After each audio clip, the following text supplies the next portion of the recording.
ça va? Bah ça va, super. J'ai vu le médecin aujourd'hui, j'ai une permission ce week-end. Ah, c'est cool, c'est Ouais, bien ça. vraiment très content. Ah bah super. Bon, on se dit à plus tard. À plus tard.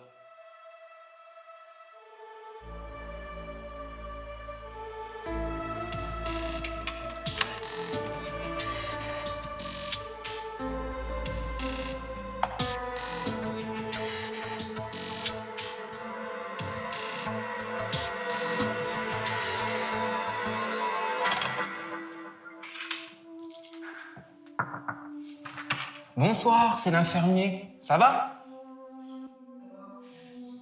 Bonne soirée. Merci, vous de même.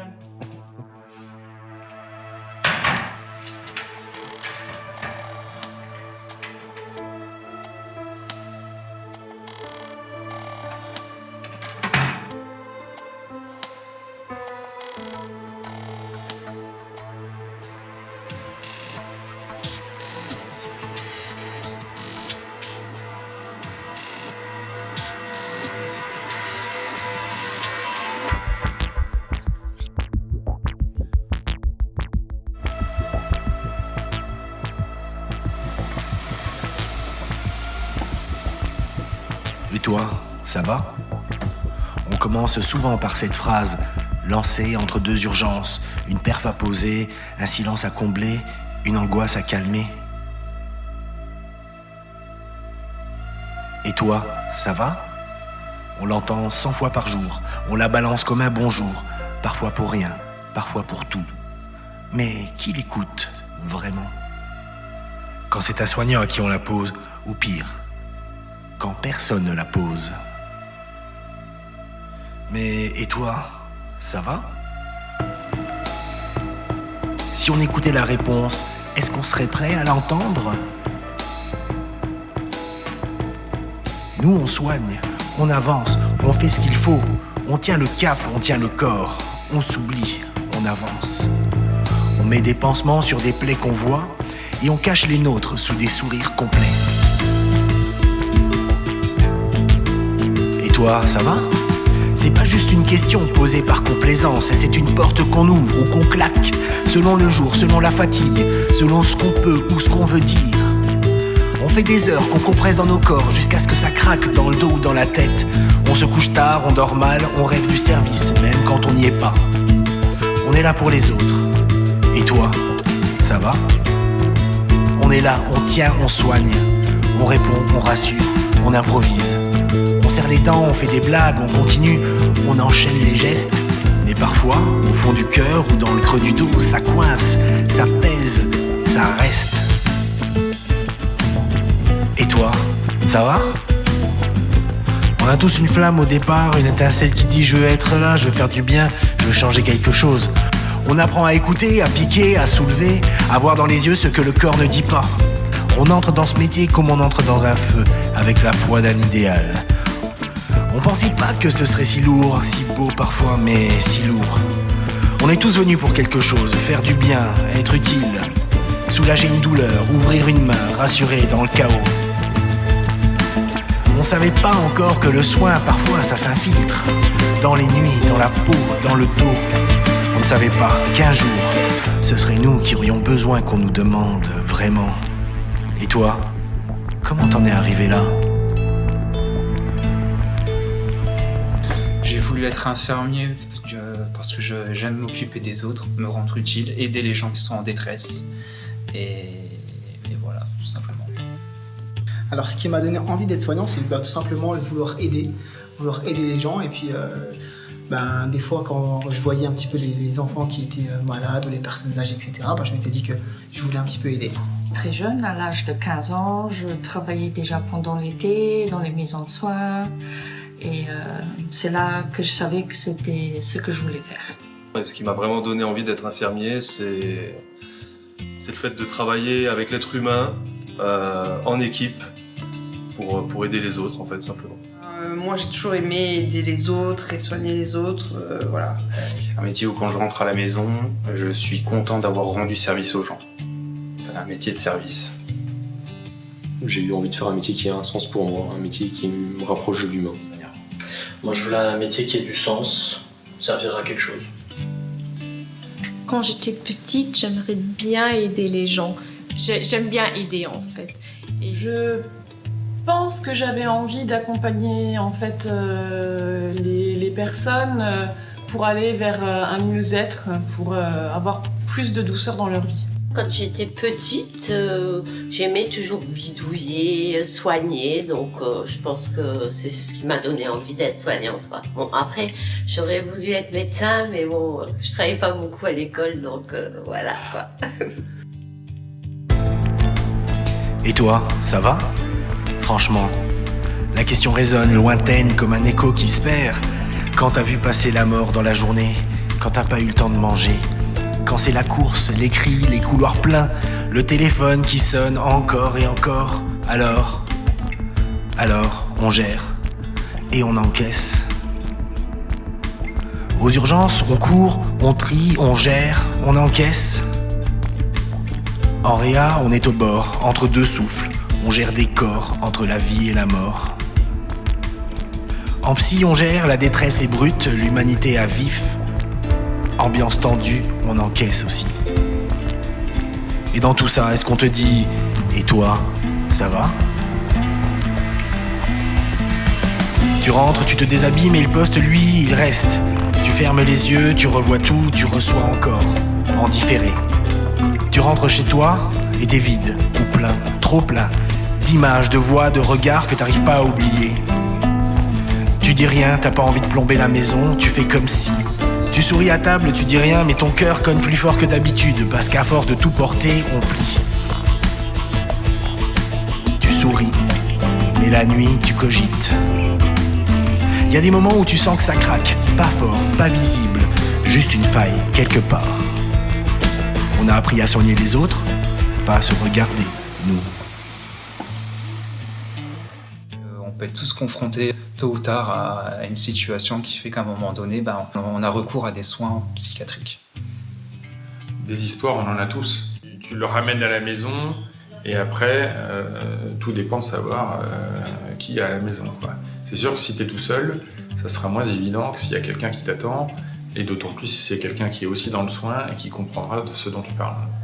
On doit faire plein de choses en même temps et les personnes, les patients, avec les années, sont aussi de plus en plus difficiles. Ce qui est difficile, ça, c'est la charge de travail qui augmente carrément d'une année à l'autre. Et avec ça, le nombre de passages de patients, le nombre de demandes, les nombres de revendications, tout ça, ça augmente. On commence à saturer. En fait, dans l'idée de vouloir aider, il y a aussi des gens qui sont dans des situations un petit peu difficiles, avec des moments de leur vie qui sont un petit peu compliqués, des moments de tristesse, des moments de joie aussi, mais c'est parfois un petit peu difficile de les accompagner dans ces moments douloureux. Tu prends une charge émotionnelle en fait. Sur les 8 heures où tu travailles, tu te charges et en fait le plus dur après c'est de décrocher quand tu rentres. Il y a toujours quelque chose qui reste et sur le long terme, je pense que ça peut entraîner une certaine fatigue. Pas ramener le travail à la maison. Ouais, parce qu'on y pense quand même tout le temps. Moi, je suis quelqu'un qui n'arrive pas à laisser au travail les soucis. Et du coup, je ramène à la maison et ça me mine beaucoup. Des fois, c'est très très speed. C'est un métier qui peut être parfois stressant, anxiogène. Et c'est de faire peut-être d'avoir un petit temps de latence pour pas ramener trop les problèmes à la maison. Je pense que mon corps souvent me parle et j'ai des petits bobos comme des mal de dos, des maux de tête, voilà. Et là, je sais qu'il faut que j'apprenne à calmer les choses. Et je pense que la gestion du stress, avec la charge de travail qu'on a, les conditions aussi, et ouais, l'agressivité des patients et le fait qu'ils soient pas toujours très agréables. C'est perdre les œillères qu'on peut avoir dans la vie, c'est d'être sensibilisé, de voir toute la souffrance des gens et d'en avoir conscience. De faire la part des choses entre ce qu'ils peuvent vivre dans la vie privée et qui peut avoir des répercussions dans notre quotidien de soignant. Faire la balance entre le métier et la vie privée, surtout par rapport à la santé mentale. On voit beaucoup de misère ici quand même. On voit beaucoup de gens qui souffrent au niveau corporel, mais aussi au niveau psychique. On a beaucoup de décès ici en réanimation, Beaucoup de jeunes aussi, le dernier temps, des gens qui sont plus jeunes que moi aussi. Et ça fait quand même quelque chose avec. Ça fait du mal, ça pique. Émotionnellement, c'est intense et parfois c'est pas toujours simple à gérer. Et les émotions de l'autre et tes propres émotions. De toute façon, si tu fais infirmier ou infirmière, il faut faire avec passion. Parce que sinon, je veux dire, tu peux pas continuer. Je veux dire, il faut aimer. Voilà, il faut aimer son métier. T'es à l'hôpital. T'as tes problèmes à l'hôpital, tu les gardes. T'as les problèmes à la maison, tu les gardes. Tu viens pas avec à l'hôpital. Voilà. Et pourtant, on reste parce qu'ici, au milieu du chaos, il y a des regards qui comptent, des mots qui touchent, des instants qui tâchent. Parfois, c'est un collègue qui sauve, une main sur l'épaule, un silence complice, une vanne qu'on sort qui s'ouvre au bon moment. Heureusement, il y a les autres, les collègues, les vrais, ceux qui comprennent sans parler. Le regard du matin, le café sans mots, le « tiens bon », dit en silence. Il y a l'humour noir, les blagues de garde, il y a ces instants où tu te dis « ça vaut le coup ». Il y a ce geste d'un patient, un merci glissé, une main serrée, une larme qu'on capte au vol, et là, tu sais pourquoi t'es là. Encore. Encore là. On tient, pas tout seul, on tient ensemble. On n'est pas des robots, on n'est pas des héros, on est des gens, fatigués parfois.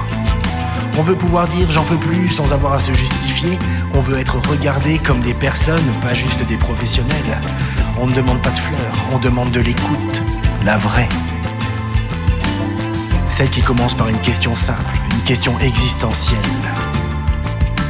Et toi, ça va ?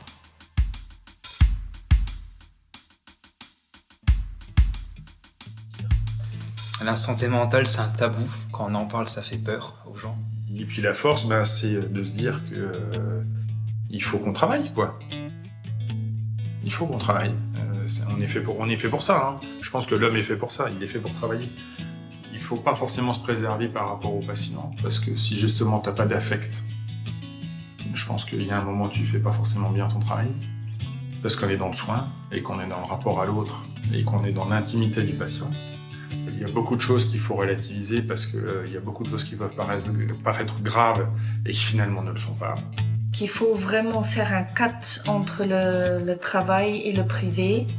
Si les deux sont compliqués, ça nous rend malades, mais avec les années, j'ai appris, même avec de l'aide professionnelle aussi, de faire le cut entre le travail et la vie privée. On n'est aussi que des humains, hein? On n'est pas des machines, donc... Ça, c'est un peu comme un marathonien qui court, et si on lui demande au kilomètre 35, mais est-ce que ça fait encore plaisir? Il dit, écoute, oui, mais là, je vais bientôt arriver. Et moi, c'est un peu la même chose. Je me dis, je suis probablement au kilomètre 35 ou 37 d'un marathon, et je sais que je vais terminer ma course à pied. J'aurais pas envie de recommencer de zéro au kilomètre zéro. Non, ça, sûrement pas. Non. Alors, ce que je donnerais comme conseil, c'est de parler avec ses collègues, de ne pas garder tout pour soi, d'échanger, et pourquoi pas même de pratiquer un petit peu de sport, parce que ça permet un petit peu de s'échapper et de garder une bonne énergie. C'est les petits remerciements qu'on a, les petits sourires, les petits moments un peu privilégiés avec certains patients, et ça, ça fait vraiment plaisir. J'adore mon métier, et puis ça, comme je disais tout à l'heure, ce qui m'a donné envie de faire ce métier-là, c'est d'être proche des gens et au final d'avoir un contact. Quand même la reconnaissance de certains patients et le savoir-faire qu'on acquiert tous les jours, à chaque fois, on apprend de nouvelles choses et ça c'est bien. Ce qui me donne l'énergie, c'est l'équipe, les collègues, l'ambiance. Le merci des patients, des familles aussi. Et là, on sait quand même qu'on a fait un bon travail. Et ça fait quand même un petit boost. Ah, ça peut paraître con, mais je pense que quelque part, il faut aimer les gens. Sinon, on arrête.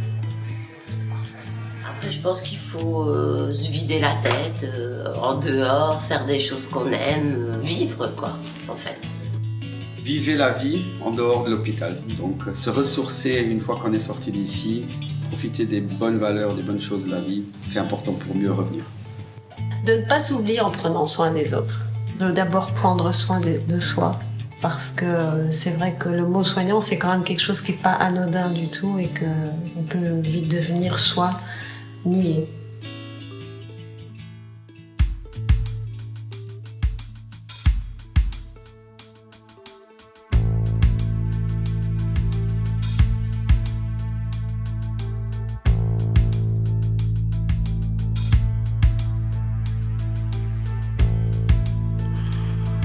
Et toi, ça va ?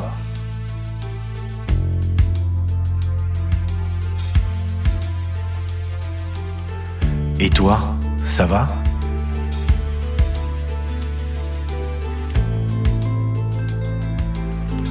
Et toi, ça va ? Derrière chaque blouse, il y a un corps qui se lève tôt, qui court, qui encaisse. Derrière chaque blouse, il y a un cœur qui bat, qui doute, qui se blesse. Derrière chaque blouse, il y a une vie avec des tempêtes et des éclaircies. Derrière chaque blouse, il y a une histoire faite de cicatrices, faite de rêves et de limites.